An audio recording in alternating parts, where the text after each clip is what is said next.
back to my channel and a very warm boot room for another update on what I've been working on. So it's been a busy gaming wise couple of weeks since my last update. Not so much painting, but still a reasonable amount. So let's have a look first of all what I've been working on.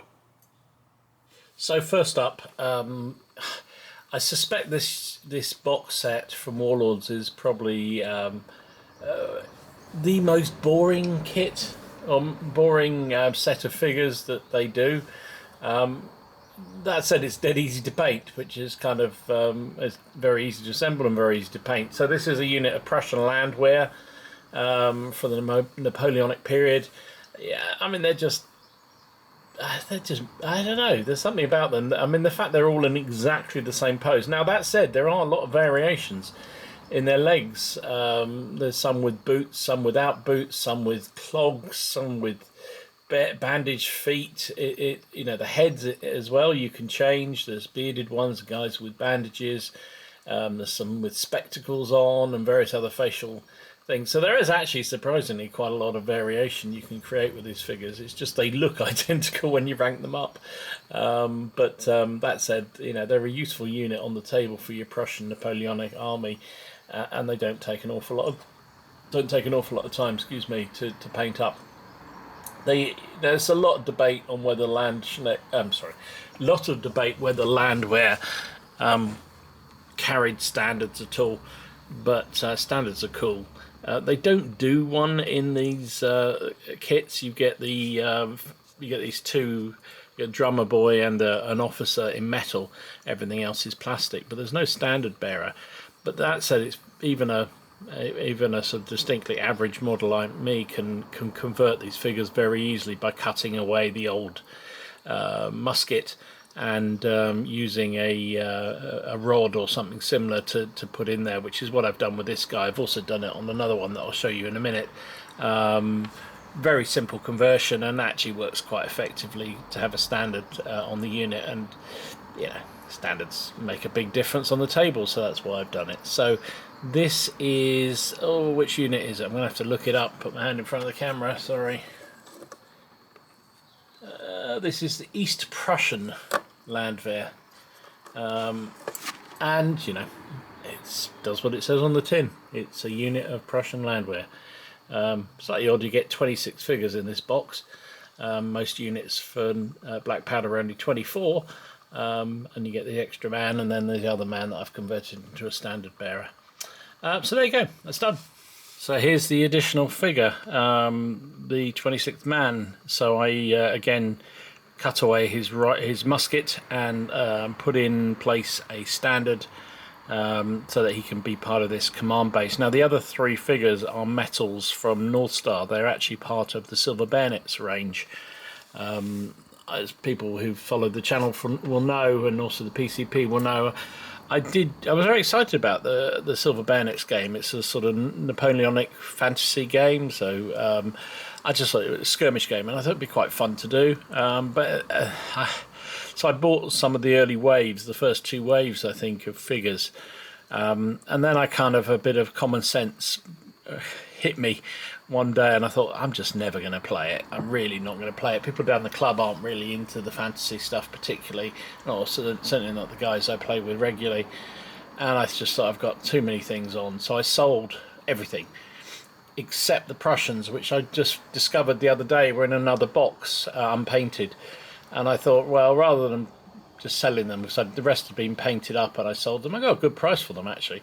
I thought, you know what, they could be useful in my Napoleonic Prussian army. So I took three of them here that look sort of landwehry, and thought I'd have a landwehr commanding base for my Napoleonic force. And as I added in the additional 26th plastic figure from the Warlords kit. And I think as a command base it works pretty well. This guy's a bit too D&D related. He's got a lantern on his back and a couple of bags and what have you. Looks very casual, but I quite like the officer with his pipe and his monocle, and the other guy with his chopper out. I think yeah, I think it works quite well as a command base. Bit of fun. So there you go, that's that done. So next up, this is, well, these are the figures I showed on the last update I did. I bought from Warlords. They are a battery of Russian Napoleonic heavy howitzers, the Lycorns, I think they're called. Basically a particularly heavy variety of howitzers that the Napoleonic Russian forces made good use of, particularly during the 1812 campaign. And if you're playing Russian Napoleonics, you've got to have plenty of artillery. It's one of their main assets, shall we say. So these are metal Warlord figures, as I showed last time. They're fairly basic models, actually. I think they're not their very best, to be sure, but they come out quite effectively as a double battery. So you've got one being rolled out and one just being about to be loaded, ready to fire. So I've kept with the sort of standard colour scheme. Two of the guys obviously on the, as you look at it now, the right hand battery. Well, I suppose, yeah, left hand for them but right hand for us, are wearing just shirts. They haven't even got their jackets on, which made painting an awful lot easier because it's just white. So yeah, quite happy how these came out. These will join part of the Russian Napoleonic forces I've got, and soon be blowing columns of French apart on the tabletop. So I wouldn't want anyone to think that my Boxer project had finished. Oh no.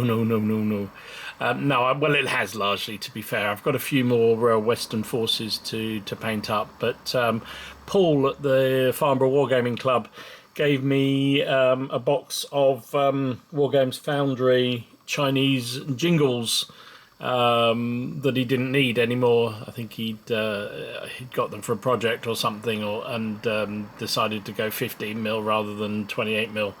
And said, would I like them? And I said, thank you very much, I will. I've already got a couple in my box of forces, but you know, you can never have too many of those sort of things, right? They're a bit of fun. They're very, very large muskets, basically, like an elephant gun almost. But more of a nuisance, I think, to the Western forces than the real problem. But I thought I'd paint these up, and actually were great fun to do. Really good fun to do. The only problem is I couldn't remember what basing technique I was using because it's so long ago since I did the other one, so I've just done this sort of standard one, but it'll be fine, won't really matter. They're obviously identical. You get two actual guns in the pack, and you get sort of an officery type pointing, and I don't know what the guy is with his bamboo pole, what he's there to do. Maybe to help load it afterwards, I know, maybe that's some sort of ramrod. Anyway, lovely models. I do like Foundry stuff. I think it's really, really cool, and painted up very nicely, so I'm very pleased with how these came out. Thank you, Paul, much appreciated. So next up, this is a bit of terrain for Border Wars, the excellent rule set from Ian at Flags of War. Really enjoyed playing it, and I look forward to playing it some more. And I thought I might play it at CrackCon 4, might take it along at least and see whether anyone fancies a try out of that in the afternoon, maybe once some of the bigger games are finished. So this is Hokey Hoy, I believe, a company that does border stuff, Border Reaver stuff. It's supposed to be a sort of Hamlety type thing, obviously protected with the walls, and then there's a little storeroom there. They're all resin. There's obviously a haystack there. You can swap out this bit of broken down wall that you can swap out this bit to sort of have a bit of a broken down feel to it if you wish, like that. And it's a nice model, actually, really simple to paint up. It comes in just as a grey resin, or yellowy resin, so what I did was just spray it up black, matte black, all over, and then dry brushed it with varying colours, sort of a bit of tan, a bit of sand, etc, and washed it with Agrax Earthshade, actually, to give it a sort of more browny tinge to come through on the black, and then a final dry brush over the top again to get that effect, and I think it came out very nicely indeed. Quite pleased with how that came out. At the same time, I also did this, which is supposed to be a chapel. So little feature, nice little model. Again, exactly the same process. Undercoated or primed with black. Worked up with a few dry brush stages, and then Agrax Earthrade over the top, and then another dry brush on top. And the top itself, or the roofs itself, these were as simple. So this time I sprayed it a brown colour, and then repeated the process using various mainly sand, a bit of tan. I didn't actually wash these this time. I just thought that was more simple as it was, and I kind of like that sort of look of a kind of lighter straw effect coming through. So in fact, I love this model very much. The only thing I'm not so keen on is the gate, which is rather disappointing, sort of wooden thing, and doesn't stand up either, which is a bit annoying, but hey, little things. I'll probably play it with the gate open. So that's that, done. So if you watched my Pickett's Charge American Civil War game that I played down the club the other week with Jonathan, I realised, well, we both realised that we didn't have sort of very appropriate fencing. The battle required a lot of it, and I had to improvise a bit with hedges and stuff. So I went on to eBay and picked up, well, these were called zigzag self-supporting fencing. I'm not sure I necessarily agree they were self-supporting, because they didn't seem to be, but anyway, whatever. I stuck them down on little bases. These are little plastic bases, and based them up and dried. I think I just, what I remember, I sprayed them a sort of tan brown, light brown colour all over, and then dry brushed, put a wash over the top of the wood, and then gave it a gentle dry brush, and that's all I did with it. So, but I think it works quite well. I've got a reasonable amount there. I've got a load more to put together. It's just a bit fiddly, yeah, then I just used some basic basing material to stick it on, and gave it a good varnish, which helped stick it all down into place. So, yeah, that's that. Bit of fencing for 15mm American Civil War. And so finally, for now, this is, I showed this unit in its blister packs in the last update I did. So this is a series of packs that I picked up from Crusader Miniatures. They're metal medieval spearmen, basically, and peasants. And I thought they'd be really cool for the Bruce's in Ireland project. I wanted some sort of more nondescript militia type spearmen, the sort of guys that are just sort of recruited from the fields, were given a spear and a shield and told to go out and fight for their lord. Some of them may have had a little bit of padded armour, occasionally a bit of helmets, or even very rarely a bit of mail that their father or grandfather had used in previous conflicts. So that was the concept of this unit, and it turned out quite nicely, actually. And if you saw the battle I did, the solo game of Helmstead I did, of using the Bruces in Ireland lists for Hail Caesar, these did actually see some action as a regular unit and also as a small unit.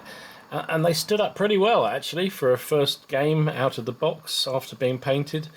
As you can see, I've kept them fairly drab in colour, mainly browns and a little bit of greens and tanny type colours. Apart from the guy in the front, who's obviously the leader of the band, some sort of sergeant who's been told to recruit these guys. I had some nondescript sort of emblems for shields that I picked up sometime. I think it's Carthage You'll Be Destroyed did a whole series of Kickstarters with various transfers, so I used some of those for these. Definitely not very historical, but they look good. and that was the nature of the beast. And the spears are all just metal ones that I picked up some time ago, I think from North Star. When they sell off, they do a deal every so often where you can pick up 100 metal spears for a pretty reasonable price, so that's what they are. So quite happy how it all came out, and as I say, they saw the table already and actually did pretty well. So there you go, unit of medieval spearmen for the Bruces in Ireland project done. So once again, had some really good games last couple of days. So, or last couple of weeks, I played a game of shot practice using Indian Mutiny figures. Beautiful figures that Tony and Paul brought along. They play a lot of colonial stuff, and they both have very large, very beautiful, largely metal, which always gets me excited. Colonial figures. So Paul and I played the Mutineers, and Jonathan and Tony played the British, and we had a cracking game. It was good fun. The cards were a bit more balanced this time on the sharp practice, so everybody had a reasonable chunk of time. We didn't necessarily get a result. We always get a little bit carried. It's difficult when you're playing a 4-player game, 2 aside. In sharp practice, you need a decent number of troops to make it actually worthwhile. Otherwise, you just end up controlling like one unit, and that's a bit dull. So we tend to go a little bit big. So it was 90 points, I think it was, which was too big to really get a result. But at least you get a few figures to move around, which is kind of fun. So it was good, really good indeed. And then on Tuesday night, Ken from Miniature Wargaming Warriors popped over, and the PCP, obviously, you know, from there came over, and we had an absolute barnstormer of a black powder Napoleonic game. I laid out, hollowed my French and my Russian forces just purely randomly, and we just played it out. And looking back at the video, which you can see on my channel because it should be up by now, I know we got a lot of rules wrong. We got a lot of rules wrong. And, you know, I put a disclaimer at the beginning, but I'm sure there'll be lots of people going, hey, you got that wrong. I mean, it didn't matter. The main thing was we were consistent with our errors, so it wasn't favouring one side over the other, really. And I don't think it changed the result particularly. And above all, we had a cracking game. So it was really good. We were fighting over some key strategic points, and yeah, a really good game. The Russians are tough, and I did make it a little bit harder for myself because I said that I was playing the Russians, obviously, and I said the Russians, because in Clash of Eagles book, if they're not part of the same regiment, battalions aren't allowed to do group moves, and I said none of mine were from the same regiment, which was really to allow the Russians to have a bit less command and control, whereas the French, obviously, because they have opportunity to move with their columns and pas de charge and all this, they virtually move every time. And because also we played on a 12 by 4 table, and we halved the distances for the moves, we actually got quite a lot of movement, which was nice as well. It wasn't huge numbers of figures on a very big table, so that allowed a bit of movement. So we had cavalry coming around both wings, actually, which was great and made it a little bit more exciting as a game. Anyway, I won't go on because if you're interested, you've probably seen it, and hopefully you've watched the video. So what about purchases? Well, yeah, what have I been buying this week? So this last week or so, I showed this on the PCP the other night. I picked up this copy of the Airfix magazine guide number 9 by Phil Barker. This is on ancient wargaming, mainly because I'm old and I'm starting to... Old people do this. As you get older, you sort of do a sort of... you think about everything in the past and everything in your childhood. And this was a book that I got as a kid. I must still have it somewhere, but I can't find it. Or maybe I just got it out of the library, but it really spurred me into wargaming because it gave you sort of things like tactics and then pictures of games. I mean, incredibly basic games for today's standards, but just as a young kid, reading these sort of, or looking at these sort of pictures just got me very excited and into the gaming hobby. And I've been slowly collecting, as I see them, books that I remember. This is copyright 1975. 1975. Most of you weren't even born then. So there you go. So I bought that, and that was an absolute bargain. I was very pleased with that, picking it up on Facebook Marketplace. And I picked up one or two of those sort of things. Also, I rather boringly maybe, I got some more really useful boxes. So these are the 4-litre ones, I think these ones are. And I get through loads of these. So I got another 9 of these from Ryman the other day. They were doing it there. She did a really good deal. They're basically A4 size. And the beauty of these, if you haven't used them, is for infantry, as long as their weapons aren't too high, and actually for quite a lot of cavalry, as long as they aren't sort of waving their sabres or what have you around, these are perfect for storage. And they're beautiful for stacking as well. So picked up a load of these, which I was very pleased about. Thoroughly recommend if you're looking for storage solutions. And you can actually get various systems to line them. I don't actually bother myself. I tend to just, if I'm taking the figures out, I'll out of the cabin, I'll use just bubble wrap and pack it in with bubble wrap, and that seems to survive quite well. So I also placed an order with Wayland Games, and I realised I haven't got it here with me, so I can't show it to you. But I picked up the Black Powder Sudan book, because that game I played with Tony and Paul and Jono, Sharp Practice, really got me excited about it. I thought I'd pick up the book. This Friday we're supposed to be having a game of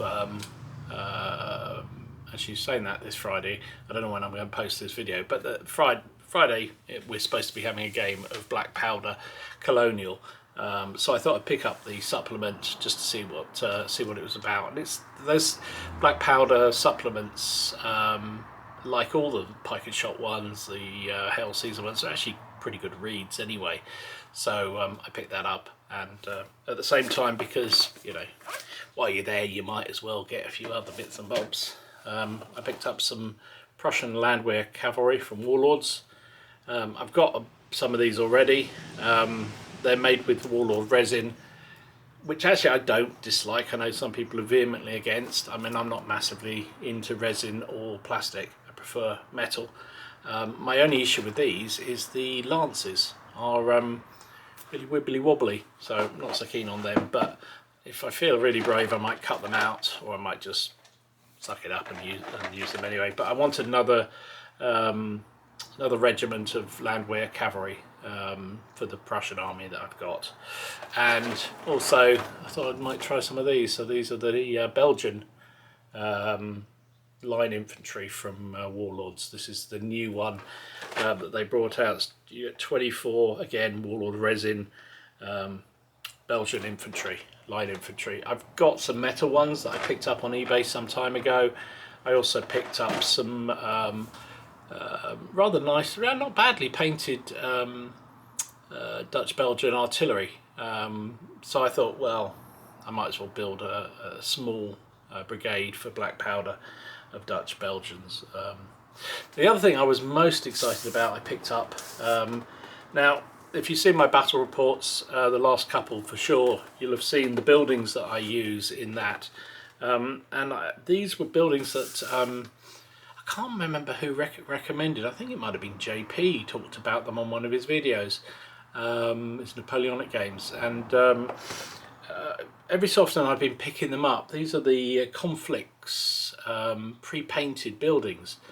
They're very hard to get hold of, but I discovered on eBay that who is it? Jackson Models and Railways have a store, and they had loads of them, and I picked up quite a few. So I've got I've got six buildings basically, and they're just brilliant. They come in these lovely boxes. They're pre-painted, pre-assembled, and that one there is 15 quid, which is about the same or even less than a Renedra kit, and I don't have to paint it because it's already done. So I've got what's this one called? This is a priest's house apparently, but you know, could pretty much fit most periods with that.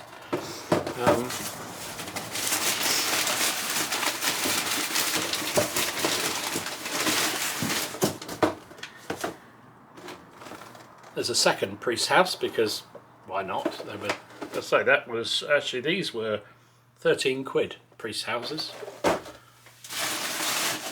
So this one, slightly bigger. This is called the Money Lenders, what is it called? Money Lenders House. That was 16 quid. Slightly larger, lovely models. Then I picked up the Coach House. That's it, Coaching House, which is that one. Looks more like a barn. So I got 2 of those because they were very useful, and they were $14.95. And then finally, again, a slightly bigger one. This is the Guildmaster's House. I mean, really good models. That one is $23.95. But you know, $23.95. It's pretty detailed. If you really wanted to, you could do a bit of dry brushing or something on them. But I just think they're amazing value. Pre-painted, packaged up, and they're perfect for 28mm. Obviously, you can't go in them, but if you're using them for something like black powder or pike and shot, you just use them to denote the built-up area, and you can just move them around. So that's why I bought them, and I'm really pleased to pick up some more. So that's probably more than I'm going to need now.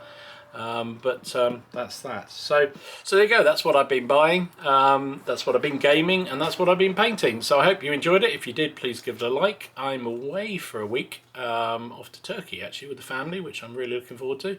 Get a bit of sun here as well, but hey, whatever. So yeah, looking forward to that. So it'll be, well, won't be so much. Hopefully, if I can get a video edited in the meantime, there might be a game while I'm gone that I can show on the channel. But if not, normal service will resume when I'm back in the country. So hope you're doing well. I hope you're staying well. Hope your gaming's going well, and I'll see you again soon. This is Tom, signing out.